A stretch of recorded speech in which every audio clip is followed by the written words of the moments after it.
ಅಭ್ಯಾಸ ಇರುವಂಥ ಕೆಲವು ಲೆಕ್ಕಗಳದಾವ, ಅದನ್ನು ಗ್ರಾಫಿಕಲಿ ನಾವು ಮಾಡಬೇಕಾಗತ್ತೆ. ಫಸ್ಟ್ ಗಮನಿಸಿದ್ರಲ್ಲಿ ಕೆಳಗೆ ನೀಡಿರುವ ಸಮಸ್ಯೆಗಳಿಗೆ ರೇಖಾತ್ಮಕ ಸಮೀಕರಣಗಳ ಜೋಡಿಗಳನ್ನು ರಚಿಸಬೇಕಂತೆ ಮತ್ತು ನಕ್ಷಾಕ್ರಮದಿಂದ ಅವುಗಳಿಗೆ ಪರಿಹಾರಗಳನ್ನು ಕಂಡುಹಿಡಿಯಿರಿ ಅಂಥೇಳಿ ಇದೆ. ಇದು ಕಂಡುಹಿಡಿಯಿರಿ, ಅವುಗಳಿಗೆ ಇದಕ್ಕೆ ಪರಿಹಾರವನ್ನು ಕಂಡುಹಿಡಿಯಬೇಕು. ಪ್ರಶ್ನೆ ಈ ರೀತಿಯಲ್ಲಿದೆ: 10ನೇ ತರಗತಿಯ 10 ವಿದ್ಯಾರ್ಥಿಗಳು ಗಣಿತ ರಸಪ್ರಶ್ನೆಯಲ್ಲಿ ಭಾಗವಹಿಸಿದರು. ಓಕೆ, ಎಷ್ಟು ವಿದ್ಯಾರ್ಥಿಗಳು? 10ನೇ ತರಗತಿಯ 10 ವಿದ್ಯಾರ್ಥಿಗಳು ಗಣಿತ ರಸಪ್ರಶ್ನೆಯಲ್ಲಿ ಭಾಗವಹಿಸಿದರು. ಅಂದ್ರೆ ಒಟ್ಟು ಮಕ್ಕಳ ಸಂಖ್ಯೆ, ಒಟ್ಟು ಏನಂತಾರೆ ವಿದ್ಯಾರ್ಥಿಗಳ ಸಂಖ್ಯೆ ಎಷ್ಟಾಯಿತು? 10 ಅಂತ ಗಮನಿಸಿ. ನಂತರ ಹುಡುಗರ ಸಂಖ್ಯೆಗಿಂತ ಹುಡುಗಿಯರ ಸಂಖ್ಯೆಯು 4 ಹೆಚ್ಚಾಗಿದ್ದರೆ ರಸಪ್ರಶ್ನೆಯಲ್ಲಿ ಭಾಗವಹಿಸಿದ ಹುಡುಗರ ಮತ್ತು ಹುಡುಗಿಯರ ಸಂಖ್ಯೆಗಳನ್ನು ಕಂಡುಹಿಡಿಯಿರಿ ಅಂತ ಹೇಳಿ ಇದೆ. ಅದನ್ನು ನಾವು ಫಸ್ಟ್ ಸಮೀಕರಣಗಳ ಜೋಡಿಗಳನ್ನು ರಚನೆ ಮಾಡ್ಕೋಬೇಕು, ನಂತರ ನಕ್ಷಾಕ್ರಮದಿಂದ ಅವುಗಳಿಗೆ ಪರಿಹಾರ ಕಂಡುಹಿಡಿಬೇಕು. ಓಕೆ, ಫಸ್ಟ್ ನೋಡಿ, ಇದರಲ್ಲಿ ಹುಡುಗರ ಸಂಖ್ಯೆ ಎಕ್ಸ್ ಆಗಿರಲಿ ಅಂತ ಬರ್ಕೊಳ್ತೀನಿ. ಹುಡುಗರ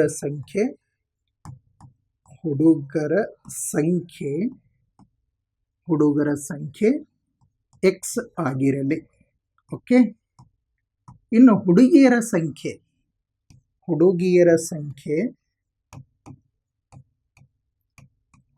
ಸಂಖ್ಯೆ ವಾಯ್ ಆಗಿರಲಿ ಅಂತ ಬರೀತೇನೆ.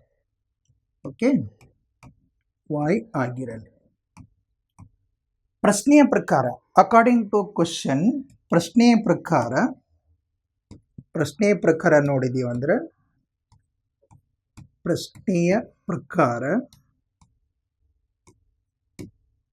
ಇದರಲ್ಲಿ 10ನೇ ತರಗತಿಯ 10 ವಿದ್ಯಾರ್ಥಿಗಳು ಗಣಿತ ರಸಪ್ರಶ್ನೆಯಲ್ಲಿ ಭಾಗವಹಿಸಿದರು. ಅಂದ್ರೆ ಒಟ್ಟು ವಿದ್ಯಾರ್ಥಿಗಳು 10 ಜನ ಆಗ್ತಾರೆ. ಅಂದರೆ ಹುಡುಗರ ಸಂಖ್ಯೆ ಪ್ಲಸ್ ಹುಡುಗಿಯರ ಸಂಖ್ಯೆ ಎರಡೂ ಸೇರಿದ್ರೆ 10 ವಿದ್ಯಾರ್ಥಿಗಳು. ಓಕೆ, ನಮಗೊಂದು ಸಮೀಕರಣ ಸಿಕ್ತಿದ್ರಲ್ಲಿ, ಇದು 1ನೇ ಸಮೀಕರಣ ಗೊತ್ತಾಯ್ತು. ನೆಕ್ಸ್ಟ್ ಮುಂದುವರೆದು, ಹುಡುಗಿಯರ ಸಂಖ್ಯೆಯು 4 ಹೆಚ್ಚಾಗಿದ್ದರೆ ಹುಡುಗರ ಸಂಖ್ಯೆಗಿಂತ ಹುಡುಗಿಯರ ಸಂಖ್ಯೆ 4 ಹೆಚ್ಚಾಗತ್ತಂತ. ಹುಡುಗರ ಸಂಖ್ಯೆಗಿಂತ ಹುಡುಗಿಯರ ಸಂಖ್ಯೆ 4 ಹೆಚ್ಚಾಗಿದೆ. ನಾವು ಹುಡುಗಿಯರ ಸಂಖ್ಯೆ ವಾಯ್ ಅಂತ ತಗೊಂಡಿವಿ, ಇದು 4 ಹೆಚ್ಚಾಗತ್ತೆ, ಹುಡುಗರ್ಕಿಂತ 4 ಅಂದ್ರೆ ಎಕ್ಸ್ ಪ್ಲಸ್ 4 ಅಂತ ಆಯಿತು. ಓಕೆ, ಹುಡುಗಿಯರ ಸಂಖ್ಯೆ ನೋಡಿ, ಹುಡುಗರ ಸಂಖ್ಯೆಗಿಂತ ಹುಡುಗಿಯರ ಸಂಖ್ಯೆ 4 ಹೆಚ್ಚು, ಅಂದರೆ ವಾಯ್ ಇಸ್ ಈಕ್ವಲ್ ಟು, ಇದು ಹುಡುಗಿಯರ ಸಂಖ್ಯೆ, ಇದರಲ್ಲಿ ಎಕ್ಸ್ ಪ್ಲಸ್ 4 ಅಂತ ಮಾಡಿದ್ರೆ ಆಯಿತು. ಇದಕ್ಕೆ 2ನೇ ಸಮೀಕರಣ ಅಂತ ತಗೊಳ್ಳ. ಓಕೆ, ಇದು 2ನೇ ಸಮೀಕರಣ, ಈ ರೀತಿಯಲ್ಲಿ ಬರ್ಕೊಳ್ತೀವಿ. ಈಗ 1ನೇ ಸಮೀಕರಣ ತಗೊಂಡು ನಾವು ಇದು ಏನಾಯಿತು, ಜೋಡಿಗಳನ್ನು ರಚಿಸಿದ್ದೀವಿ. ಫಸ್ಟ್ ಇಲ್ಲಿ ತನಕ ಮಾಡಿದ್ದು ನೋಡಿ. ನೆಕ್ಸ್ಟ್ ಗ್ರಾಫಿಕಲ್ಲಿ ಮಾಡಬೇಕು ಅಂತಂದ್ರೆ, ನಾವು ರೇಖಾಗಣಿತೀಯವಾಗಿ ಬಿಡಿಸ್ಬೇಕು ಅಂತಂದ್ರೆ, ನಕ್ಷಾಕ್ರಮದಿಂದ ಅದಕ್ಕೆ ನಾವು ಬಿಡಿಸ್ಬೇಕು ಅಂತಂದ್ರೆ ಬಿಂದುಗಳು ಬೇಕಾಗತ್ತಲ್ಲ, ಆ 2 ಬಿಂದುಗಳ ನಿರ್ದೇಶಾಂಕಗಳನ್ನು ಮೊದಲು ನಾವು ಕಂಡುಹಿಡ್ಕೊಳ್ಬೇಕಾಗತ್ತೆ. 2 ಬಿಂದುಗಳ ನಿರ್ದೇಶಾಂಕ ಮೊದಲು ಕಂಡುಹಿಡ್ಕೊಳ್ಳೋಣ. ಫಸ್ಟ್ ಇದರಲ್ಲಿ ನಾವು ಬೆಲೆ ಆದೇಶ ಮಾಡ್ಕೊಂಡು ಸಮೀಕರಣ 1ರ ಪ್ರಕಾರ ಸಮೀಕರಣ 1 ಬರ್ಕೊಳ್ತೀನಿ.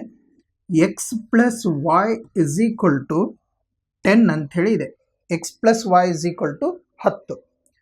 ಇದನ್ನು ಹೀಗೆ ಬರ್ಕೊಳ್ಳ, y is equal to 10 minus x ಅಂತ ಬರ್ಕೊಂಡ್ರು ಬರುತ್ತಲ್ಲ.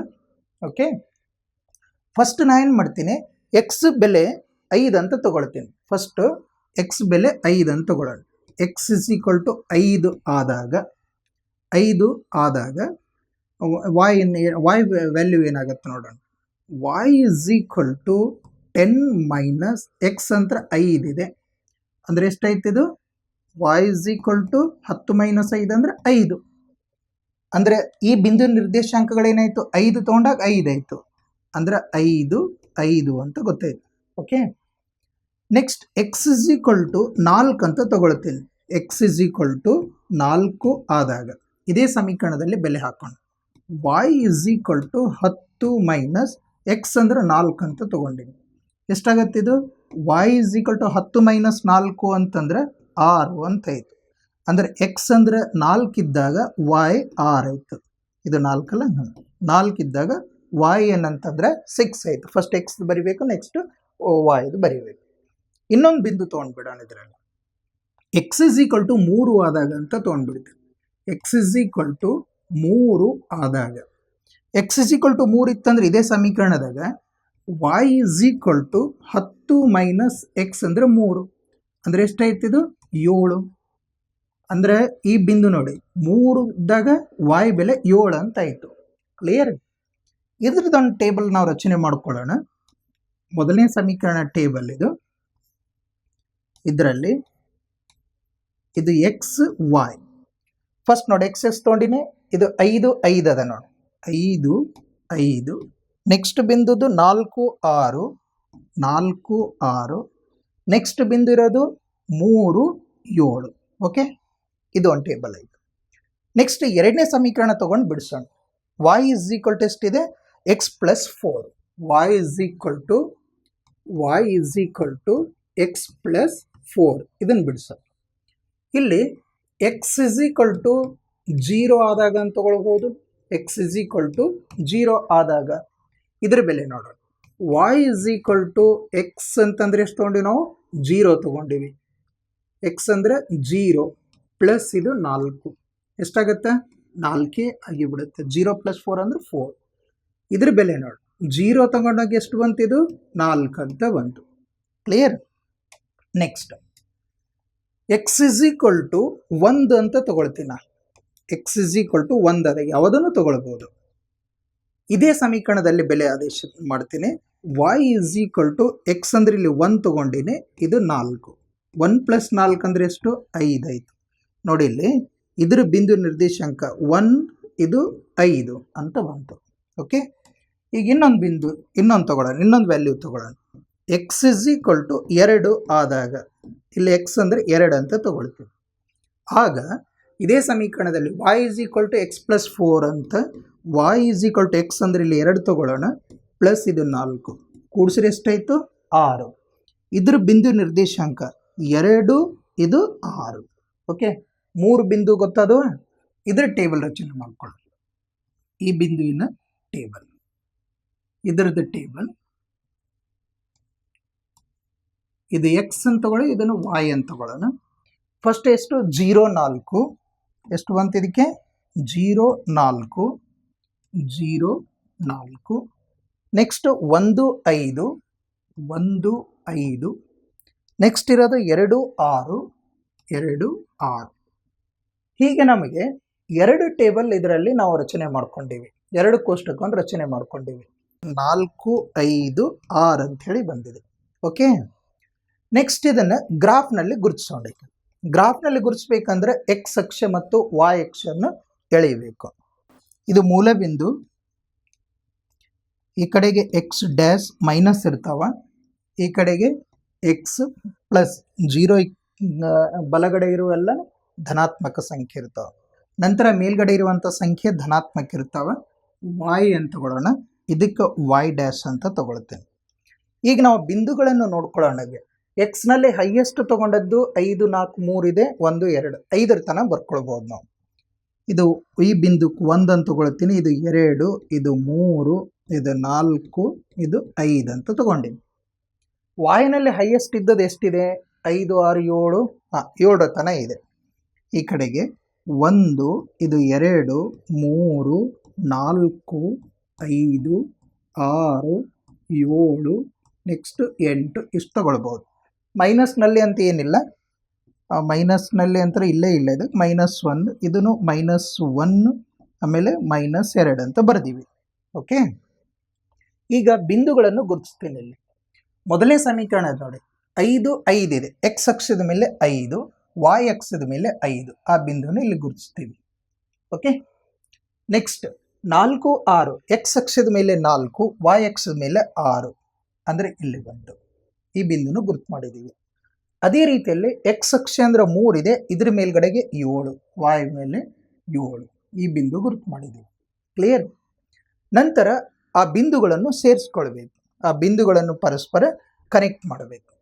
ನೋಡಿ, ಆ ಬಿಂದುಗಳನ್ನು ಸೇರಿಸಿದಾಗ ಒಂದು ಸರಳ ರೇಖೆನೇ ಉಂಟಾಗುತ್ತೆ. ಓಕೆ, ನೆಕ್ಸ್ಟ್ ಇದು ಇರುವಂಥ ಎದುರ ಸಮೀಕರಣ, ಅದು x plus y is equal to 10. ಇದು x plus y is equal to 10 ಅಂತ ಹೇಳಿ ಇದೆ, x plus y is equal to 10. Next ಎರಡನೇ ಸಮೀಕರಣ ಬಿಂದುವನ್ನು ಗುರುತು ಮಾಡ್ತೀನಿ. 0 4 ಅಂತ ಹೇಳಿದೆ, 0 ಇದ್ರ ಮೇಲೆ 4 ಈ ಪಾಯಿಂಟ್. ಹಾಗೇನೆ 1 ಎಕ್ಸ್ ಅಂದ್ರೆ 1 ಇದ್ರ ಮೇಲ್ಗಡೆಗೆ 5 ಇದೆ, ಪಾಯಿಂಟ್ ಇಲ್ಲಿ ಗುರುತು ಮಾಡ್ತೀವಿ. ಹಾಗೇನೆ ಎಕ್ಸ್ ಅಂತಂದ್ರೆ 2, ಬಿಂದು ವಾಯ್ ಮೇಲೆ 6 ಅಂತ ಹೇಳಿದೆ, ಇದು 6. ಓಕೆ, ಈ ಬಿಂದುಗಳನ್ನು ಸೇರಿಸ್ಬೇಕೀಗ. ಆ ರೇಖೆ, ಇದು ರೇಖೆ ಇರೋದು y is equal to x plus 4.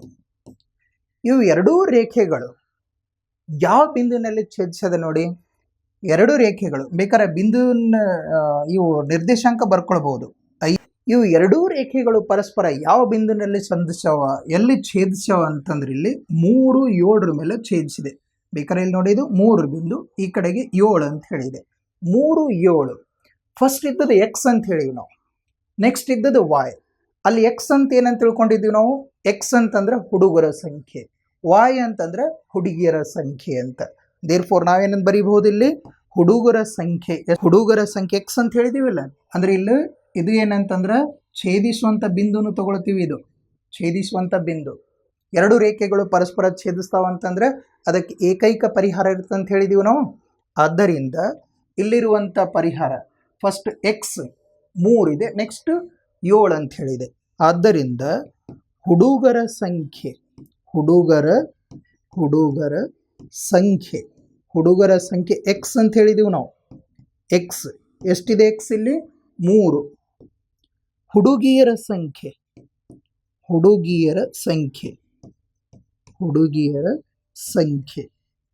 ಏನಂತ ಹೇಳಿದೀವಿ, ವಾಯ್ ಅಂದ್ರೆ ಎಷ್ಟು, 7 ಅಂತ ಹೇಳಿದೆ. ಓಕೆ, ಈ ರೀತಿಯಲ್ಲಿ ನಾವು ಮೊದಲನೇ ಸಮಸ್ಯೆ ಪರಿಹಾರವನ್ನು ಕಂಡುಹಿಡಿದೀವಿ. ಒಂದನೇದರಲ್ಲಿ ಎರಡನೇ ಪಾರ್ಟ್ ಪ್ರಶ್ನೆಯನ್ನು ನಾವು ನೋಡಿಕೊಳ್ಳೋಣ. ಇದರಲ್ಲಿ 5 ಪೆನ್ಸಿಲ್ ಮತ್ತು 7 ಪೆನ್ನುಗಳ ಒಟ್ಟು ಬೆಲೆ ರೂಪಾಯಿ 50 ಆಗಿದೆ. ಹಾಗೆಯೇ 7 ಪೆನ್ಸಿಲ್ ಮತ್ತು 5 ಪೆನ್ನುಗಳ ಒಟ್ಟು ಬೆಲೆ ರೂಪಾಯಿ 46 ಆಗಿದೆ. ಪ್ರತಿಯೊಂದು ಪೆನ್ಸಿಲ್ ಹಾಗೂ ಪೆನ್ನಿನ ಬೆಲೆಗಳನ್ನು ಕಂಡುಹಿಡಿಯಿರಿ ಅಂತ ಹೇಳಿದೆ. ಇಲ್ಲಿ ನಾವೇನು ಮಾಡಬೇಕು, ಫಸ್ಟ್ ಸಮೀಕರಣಗಳ ಜೋಡಿಗಳನ್ನು ರಚನೆ ಮಾಡ್ಕೊಳ್ಬೇಕು, ನಂತರ ನಕ್ಷಾಕ್ರಮದಿಂದ ಅವುಗಳಿಗೆ ಪರಿಹಾರ ಕಂಡುಹಿಡಿಬೇಕು. ಓಕೆ, ಪ್ರಶ್ನೆ ಪ್ರಕಾರ ಕೊಟ್ಟಿರುವ ಹಾಗೆ ಬರ್ಕೊಳ್ತೀನಿ. ಪ್ರಶ್ನೆ ಪ್ರಕಾರ ಇದರಲ್ಲಿ ಪೆನ್ಸಿಲ್ ಮತ್ತು ಪೆನ್ನುಗಳು ಇವೆ. ಅಂದ್ರೆ ಒಂದು ಪೆನ್ಸಿಲ್ನ ಬೆಲೆ ಎಕ್ಸ್ ಅಂತ ತಿಳ್ಕೊಳ್ಳೋಣ. ಒಂದು ಪೆನ್ಸಿಲಿನ ಬೆಲೆ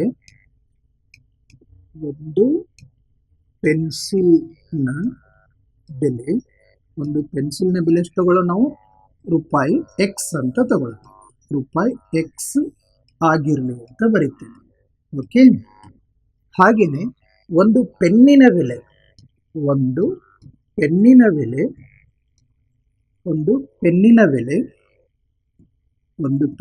ಎಷ್ಟು ತಗೊಳ್ಳೋಣ, ರೂಪಾಯಿ ವಾಯ್ ಆಗಿರಲಿ ಅಂತ ತಗೊಳ್ತೀವಿ.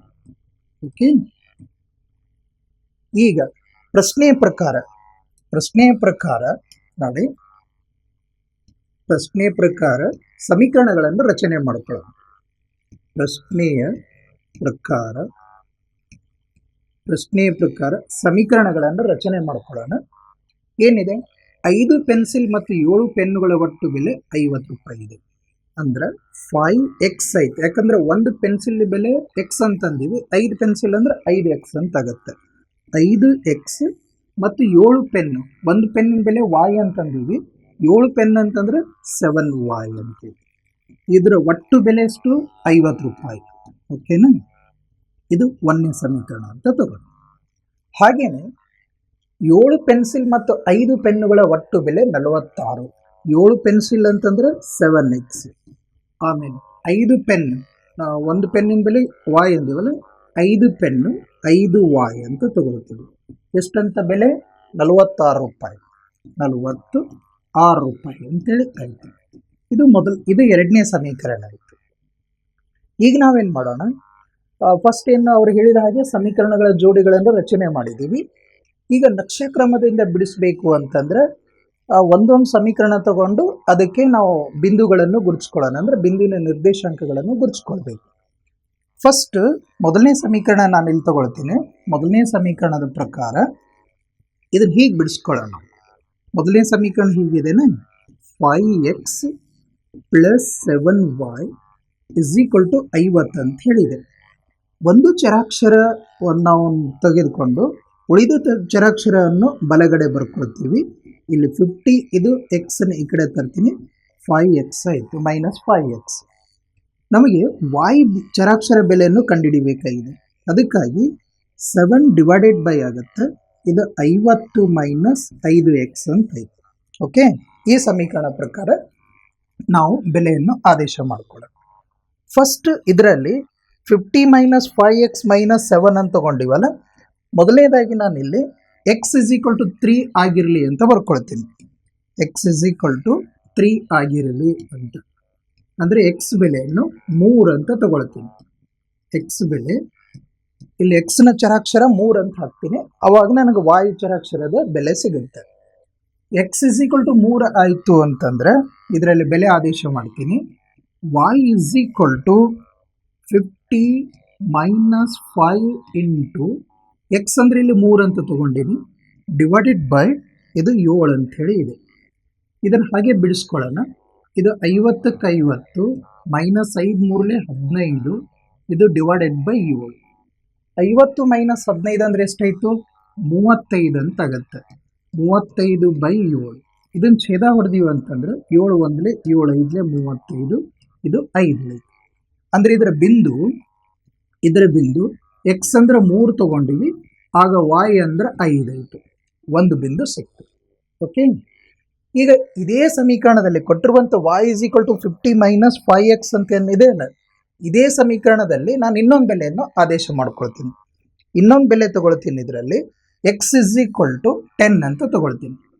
x = 10 ಆದಾಗ 10 ಆದಾಗ ಈ ಸಮೀಕರಣದಲ್ಲಿ ಬೆಲೆ ಆದೇಶ ಮಾಡ್ತೀನಿ.